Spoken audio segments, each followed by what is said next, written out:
folks.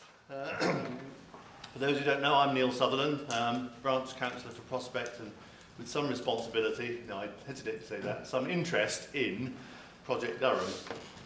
And with me we have Ben Middleton, who's national negotiator for Prospect. Now you might hope that, as this has taken quite a long time to organise, that we've got all the answers. I hate to disillusion you, but we haven't. But at least what I want to do is report back to you on the first proper consultation meeting we had with the management side on the 30th of July, to try and answer any questions you've got about that, and very importantly to try and get your views and try and get some sense of what the membership feels about how the process has been handled, whether we think the GovCo is a good thing or a bad thing, or we don't care either way, and what's really bothering you as members, and ultimately, what do you want us to do about it? So, quick history of Project Durham. I was struggling to find out exactly when the project team was originally formed. In fact, I asked one of the project team and he couldn't remember either. So, but about a year ago seemed to be the feeling. The first we got to know about it was in the form of a Business Today notice which Vanessa put out, saying that we were looking at reviewing our business model. Then in March we had the mention for the first time of a government-owned company, and then things started to move really from May onwards, when we had the change champions appointed, we had a set of Q&A published, and finally in the end of July we managed to get a proper consultation meeting. It wasn't the first meeting that Prospect had been to, but it was the first one that was billed as being consultative rather than informative. And to get that, we did have to point out it is part of our terms and conditions and our rights of employment that we are consulted. Now, between now and the end of the year, the idea is that all this gets wrapped up. Ian Nunn says, essentially, that if they get clearance to proceed, which they'd hope to have now, but if it comes in the next couple of months, then all this can be done by December. It was about 100 years ago when somebody said it would all be over by December, by Christmas. So let's not take that as a promise. Without wishing to sort of repeat the official company line to you, why are we considering a government-owned company? I put it into three headings, which is a bit further than they've gone. First thing is about just speed and agility, the ability to act quickly, or as the man from Sheck said, to make business decisions in business time, not having to get approval for all the day-to-day things that we do, and as a little oddity, making it easier to recruit foreign nationals. He knows who he is. And the other thing is flexibility, which is really the ability to do things that we can't easily do now. And I have to say, it's still difficult to find any evidence of things that we absolutely can't do under the Training Fund. But certainly, partnerships and alliances take a little bit of setting up. And of course, we have quite a lot of government policies that we have to follow, like in the areas of procurement, etc. And also, when it comes to overall efficiency and effectiveness, at the moment, of course, our targets are set by government, have to be approved by government, and we have to provide a lot of information to government about all sorts of things, not all of which are particularly relevant to our business, but they are government requirements. So the feeling is, at least at board level, moving to a government-owned company is the quickest and easiest way of dealing with those problems. And to be fair, I suppose it's worth saying that I've been looking quite a lot at the original papers from the Quinquennial Review, which was done in 2001 and 2. And a lot of the issues were just the same then. And there was a point where we nearly moved to a government-owned company then. It was just hauled back at the last minute. But most of the arguments are the same. So really, I mean, there are hundreds and hundreds of questions, some of which have been published as FAQs and some of which haven't. But broadly speaking, I think it's this. Is it good for the business? Is it good for Ordnance Survey? Is it good for the people that we work with? Would it be good as far as the wider public interest and the national interest is concerned? And most importantly, of course, what about me? And from the point of view of Prospect, it's looking at our members' interest that drives really what we decide to do. to the point. We had a consultation meeting, the first formal one, on the 30th of July, which Ian Nunn led for the management side. I hate to use the terms management side and trade union side, but they are actually sort of embedded in the system. It does make it a bit us and them, whereas of course I'm sure that the management would believe that we're all in this together, just like Mr. Cameron would. Nadine Pryor was there as head of HR and Hazel Henley for HR. Then we did have Biz present. Craig Lester is the member of the shareholder executive who sits on our board as deputy chairman, so an important body in his own right. And there was me and Ben for Prospect, and Tony Conway and Trevor Hilton for PCS, so pretty much a full complement. So the first question we were asked was, well, what do you want out of this? What do you want to know? And fortunately we had prepared some questions which were really basic, like, what's this all about? What was the scope in terms of reference to the project? What was it intended to achieve? What options were considered? How were they evaluated? And how was the decision made? Well, imagine our surprise when the answer to the first question was, there aren't any. It took a bit of explaining, but apparently Project Durham was set up as a board action, basically, to investigate the possibility of converting to a government-owned company. So it wasn't, as it might sometimes be billed, a complete review of all the options for the future of Ordnance Survey. And that makes quite a bit of context, really, for what comes afterwards. I said a little bit about the objectives that were set at the time. I mean, again, they weren't very specific. It was just go and look at it. But obviously, some of these constraints and irritations, like taking 6 months to employ an American, were much in the board's mind at the time. So we couldn't really go on about what options were considered, but I do like to point out that at the moment it's government policy to consider new commercial models whenever change is contemplated. So things like mutuals. Some people know I've got a little bee in my bonnet about that. That's just a personal thing. But things like mutuals, joint ventures, and all sorts of possible options there. And even going back to the quinquennial review in 2001, they were looking at all sorts of options, from abolition to public-private partnerships, outsourcing, all sorts of options. This wasn't. This was very much focused on just the one option. We asked who'd been consulted so far, and apparently soundings have been taken. That is, quite a few members of the PSMA group have been asked about it, and a number of partners, but obviously there's nothing public, no public consultation as such. Now, just for completeness, I'll tell you what else we talked about in that same meeting. It's not necessarily in any order, and it's not by any means all the things we might talk about. Just to tell you what we did talk about. Would we need legislation to convert to a government company? Apparently not. What would have to be done is to repeal the Ordnance Survey Trading Fund order of 1999.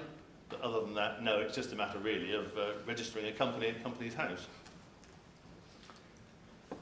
This might be a particular hang-up of mine, but you might know that at the moment the Director General of Ordnance Survey has an official advisory role to government. And I was just asking, well, is that going to continue? Assuming it wouldn't. Well, the feeling from the meeting, from the management side, was that yes, actually that could carry on perfectly normally. And I have my doubts because, of course, that role is conducted as a civil service advisor to ministers. And if we weren't civil servants, it's difficult to see quite how that works. Would Ordnance Survey keep a public task and, perhaps more importantly, a public ethos? Again, the intention there is it should. I mean, Ian Nunn's main point is minimal change here. Let's do as little as we have to in order to achieve what we want to achieve. I mean, don't take my word for it. Think about whether that's true, but anyway. And his idea was that the public task, as it's currently written down, would simply be rewritten into some of the company documentation, which might mean it might be in the Memorandum of Association or the the Articles of Association, or it could be in the Shareholder Framework Agreement, which they're aiming to draw up. But somewhere in there, the public task apparently would be reflected. This might be considered somewhat unusual because, of course, we're now talking about a limited company, which has a stated commercial purpose, the government will change its mind and cease to honour that agreement. If it's a contract, as it would be if we were a GovCo, then at least you have contract law to depend on. Having said that, of course, at the end of an agreement, at the end of a contract, either side could walk away and not renew. So there's a long-term issue there, perhaps, but it's there already. One of the things that came up in the original work that was done on the quinquennial review suggested that there's a lot of, there would be a big overhead on management in making the transition between the current trading fund status and the government-owned company. And that was bore pretty heavily on the decision that was made eventually not to proceed with the GoCo idea. So the first stage of the quinquennial review, finished 2001, recommended that we convert Ordnance Survey to a government-owned company. The second stage in 2002, run by economists incidentally, concluded that whilst there was good reason for doing it, the overhead of trying to do that in a dynamic market would be such a distraction for management that the net effect would be negative. So one of the issues here, of course, is that still true? Ian Nunn thinks not, because actually we're going to make this as easy as possible by changing as little as possible. We asked about the loss of civil service or civil servant status for staff. Now that, whether that matters or not, probably is an individual thing for everybody really. Obviously some of us have come in relatively recently and think it's really weird being a civil servant. I, for one, having a civil servant as a father, swore that I would never be one. So it's not necessarily something everybody wants to hang on to. Having said that, there is at least one tangible thing which is recognised by Nadine Pryor, at least, which is that at the moment you can apply as a civil servant for jobs across the whole civil service, and you've got access to the civil service recruitment gateway. Now, I don't know how many of us use it, and I'm still here. But it's there, and of course at times when there are redundancies and redeployments, then that's a consideration perhaps. I'll just become an ordinary person, but I can probably live with it if I'm paid better. Hint. We talked, of course, about pensions. You can't really help doing that. You may have heard of the fair deal, which essentially is quite a new thing, which allows people transferred out of the civil service to remain within the principal civil service pension scheme. That's rather different from what you might have expected, which would be that we'd have some sort of analogous pension scheme set up. So the good thing about it is that, in effect, if you remain a member of the scheme, then nothing changes from the pension point of view. Slightly different issue, of course, about what happens to new people. And that's putting to one side, of course, the fact that the pension scheme will change and evolve anyway. And of course, there's a concern here that whilst we'll all get transferred across to the new company under the 2P rules, so therefore retaining our terms and conditions, at least as long as they're suitable for the economic and commercial situation at the time, new people don't have to be brought in on those terms. So you could have two groups of people with entirely different terms working alongside each other, and that does sometimes happen. Whether those terms are better or worse is variable, but chances are, if you ask me to guess, I'd say they probably pay better but have worse surrounding terms and conditions. So that might turn out to be an issue. Ian Nunn took the view that there's nothing, it's not a real issue because we already have a multi-tiered workforce. You know, we have contractors, we have agency staff, etc. Now, I don't think that's quite the same thing. It's one to think about. We did, of course, assert the point. In fact, Tony Conway for PCS asserted the point that as union recognition would continue, we'd still want to be involved in negotiating terms for new staff as much as for the old ones. Sorry, you're not old ones, you're existing ones. Current. Current, yeah, whatever the term is anyway. I'm not very PC about these things, am I? Now,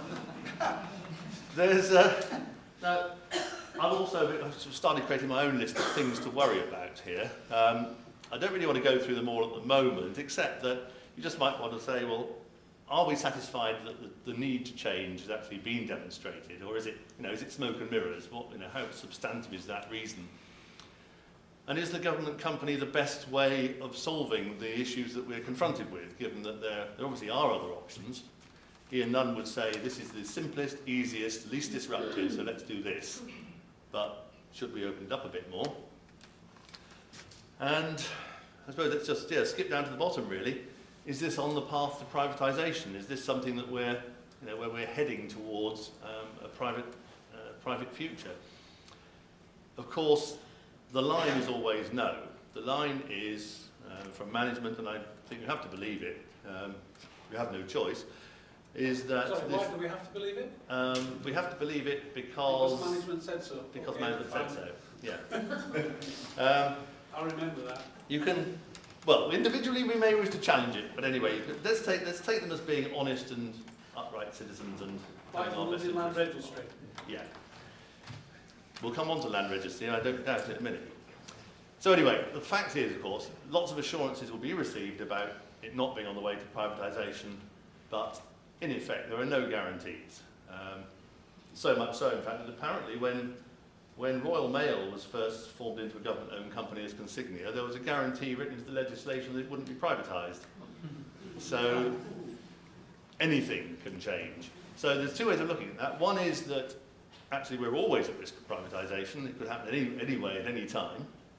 And the other is that possibly it becomes, at least mechanically, easier as a government-owned company because you've got a legal entity there that you can then buy, sell, transfer, split up, whereas at the moment we are part of the Crown and Her Majesty has to be asked for permission, in effect, to do anything with us.